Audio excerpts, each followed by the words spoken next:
আসসালামু আলাইকুম প্রিয় দর্শক, আজকের এই গুরুত্বপূর্ণ ভিডিওতে আপনাদের সবাইকে জানাই আন্তরিক স্বাগতম। আজ আমরা এমন একটি বিষয় নিয়ে আলোচনা করতে যাচ্ছি যা সোশ্যাল মিডিয়ায় খুব দ্রুত ছড়িয়ে পড়েছে। অনেকেই বলছেন শাওয়াল মাসের সোমবারে রোজা রেখে আসরের পর একটি বিশেষ দোয়া 11 বার পড়লে নাকি আল্লাহর আরশ কেঁপে ওঠে এবং মানুষের মনের সব আশা পূর্ণ হয়ে যায়।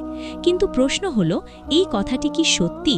এটি কি কুরআন ও সহিহ হাদিস দ্বারা প্রমাণিত, নাকি এটি একটি ভিত্তিহীন ও বানানো কথা যা আমাদের অজান্তেই ভুল পথে নিয়ে যাচ্ছে?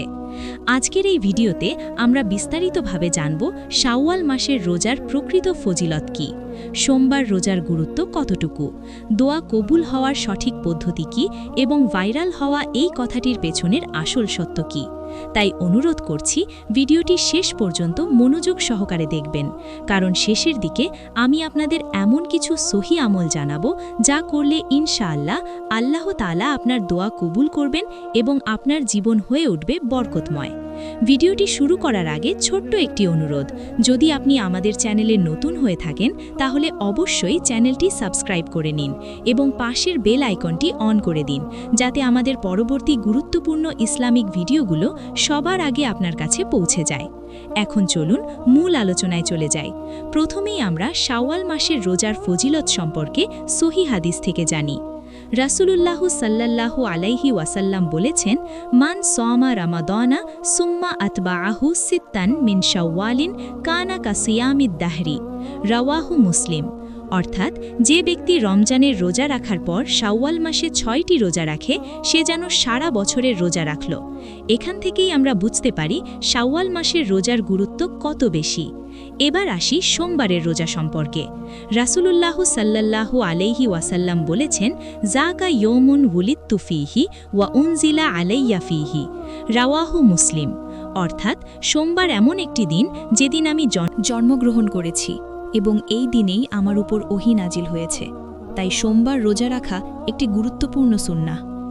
এখন আমরা যে কথাটি শুনি যে আসরের পর একটি নির্দিষ্ট দোয়া 11 বার পড়লে আল্লাহর আরশ কেঁপে ওঠে, এর কোনো সহি ভিত্তি কোরআন ও হাদিসে পাওয়া যায় না। বরং আমাদের উচিত সহি দলিল অনুযায়ী আমল করা, কারণ রাসূলুল্লাহ সাল্লাল্লাহু আলাইহি ওয়াসাল্লাম বলেছেন, মান কাযাবা আলাইয়া মুতাআম্মিদান ফালইয়াতাবাওয়া মাকআদাহু মিনান নার, মুত্তাফাকুন আলাইহি। অর্থাৎ যে ব্যক্তি ইচ্ছাকৃতভাবে আমার নামে মিথ্যা আরোপ করে, সে যেন তার ঠিকানা জাহান্নামে করে নেয়। তাই আমাদের খুব সতর্ক থাকতে হবে। এখন আসি দোয়া সম্পর্কে কোরআনের নির্দেশনা। আল্লাহ তাআলা বলেন, ওয়াকালা রব্বুকুম উদউনি আস্তাজিব লাকুম, সূরা গাফির 40-60। অর্থাৎ তোমরা আমাকে ডাকো, আমি তোমাদের ডাকে সাড়া দেব। এখান থেকে আমরা বুঝতে পারি দোয়া কবুল হওয়ার জন্য নির্দিষ্ট সংখ্যা নয়, বরং দরকার আন্তরিকতা ও বিশ্বাস। আবার আল্লাহ তাআলা বলেন, ওয়া ইজা সাআলাকা ইবাদি আন্নী ফাইন্নী করিবুন উজিবু দাওয়াতাদ দাঈ ইজা দাআন, সূরা বাকারা 2-186। অর্থাৎ যখন আমার বান্দারা আমার সম্পর্কে জিজ্ঞাসা করে, তখন বলে দাও, আমি তো নিকটেই আছি, আমি ডাকার সাথে সাথে ডাকার উত্তর দেই। এখন প্রশ্ন হলো, আমরা কিভাবে দোয়া করলে তা কবুল হবে? প্রথমত, আমাদের উচিত সম্পূর্ণ একাগ্রতা ও বিনয়ের সাথে দোয়া করা। দ্বিতীয়ত, হালাল উপার্জন করা, কারণ হারাম উপার্জন দোয়া কবুলে বাধা সৃষ্টি করে। তৃতীয়ত, ধৈর্য ধারণ করা, কারণ আল্লাহ তাআলা আমাদের জন্য সর্বোত্তম সময়ে দোয়া কবুল করেন। চতুর্থত, বেশি বেশি ইস্তেগফার করা, কারণ গুনাহ মানুষের দোয়া কবুলে বড় বাধা সৃষ্টি করে। পঞ্চমত, দুরুদ শরীফ পাঠ করা, কারণ রাসূল সাল্লাল্লাহু আলাইহি ওয়াসাল্লামের উপর দুরুদ পাঠ দোয়া কবুলের একটি গুরুত্বপূর্ণ মাধ্যম। প্রিয় দর্শক, এখন আমরা আরও কিছু গুরুত্বপূর্ণ সহি আমল সম্পর্কে জানব, যা করলে আল্লাহ তাআলা আমাদের প্রতি সন্তুষ্ট হন এবং আমাদের জীবনের রহমত বর্ষণ করেন। যেমন প্রতিদিন 5 ওয়াক্ত নামাজ আদায় করা, কুরআন তিলাওয়াত করা, সত্য কথা বলা, মানুষের উপকার করা এবং সবসময় আল্লাহকে স্মরণ করা। রাসূলুল্লাহ সাল্লাল্লাহু আলাইহি ওয়াসাল্লাম বলেছেন, আহাব্বুল আমালি ইলাল্লাহি আদওয়ামুহা ওয়া ইন কাল্লা, মুত্তাফাকুন আলাইহি। অর্থাৎ আল্লাহর কাছে সবচেয়ে প্রিয় আমল হলো যা নিয়মিত করা হয়, যদিও তা অল্প হয়। এখান থেকে আমরা বুঝতে পারি আমাদের আমল বেশি না হলেও নিয়মিত হওয়া জরুরি। আবার রাসূলুল্লাহ সাল্লাল্লাহু আলাইহি ওয়াসাল্লাম বলেছেন, আদ-দুআউ হুয়াল ইবাদাতু, রাওয়াহু তিরমিজি, অর্থাৎ দোয়াই হলো ইবাদত। তাই আমরা যেন দোয়াকে ছোট করে না দেখি, বরং জীবনের প্রতিটি ক্ষেত্রে আল্লাহর কাছে সাহায্য চাই। এখন আমরা জীবনের বাস্তব দিক নিয়ে একটু চিন্তা করি। আমরা অনেক সময় দ্রুত ফলাফল চাই, কিন্তু আল্লাহ তাআলা আমাদের জন্য যা নির্ধারণ করেছেন তাই আমাদের জন্য উত্তম। কখনো কখনো আমরা যা চাই তা আমাদের জন্য ক্ষতিকর হতে পারে, তাই আল্লাহ আমাদের দোয়া বিলম্বে কবুল করেন অথবা তার চেয়ে উত্তম কিছু দেন।